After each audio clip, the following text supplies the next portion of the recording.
Hi, I'm Frank Gray. In order to figure out your child support, we use the child support guidelines.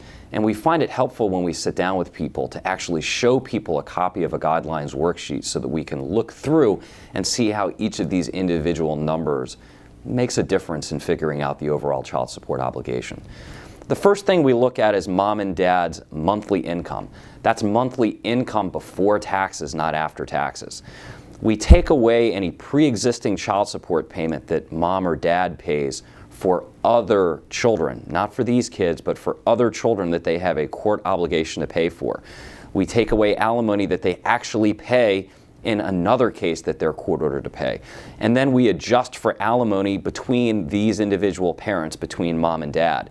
Based on those numbers, we come up with a monthly adjusted actual income.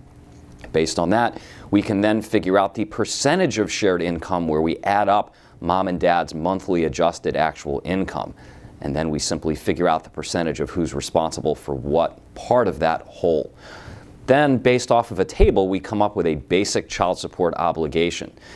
Based off of that, we come up with the adjusted basic child support obligation, which is basically the obligation multiplied by 1.5 if we're talking about a joint custody scenario.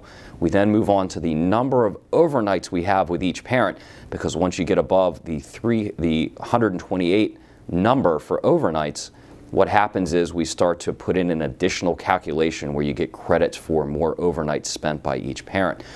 Based on that, we move to the percentage with each parent, which is the number of overnights divided by 365. You see, we use a lot of percentages here.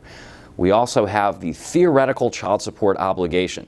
Now, if we don't have any additional expenses, we would go with that theoretical obligation, but we have some additional expenses that we have to figure out, including a work-related child care expense, a health insurance premium, extraordinary medical expenses, cash medical support, and additional expenses that are narrowly defined. Based on all these numbers, we come up with an overall monthly figure that one parent pays to another for child support.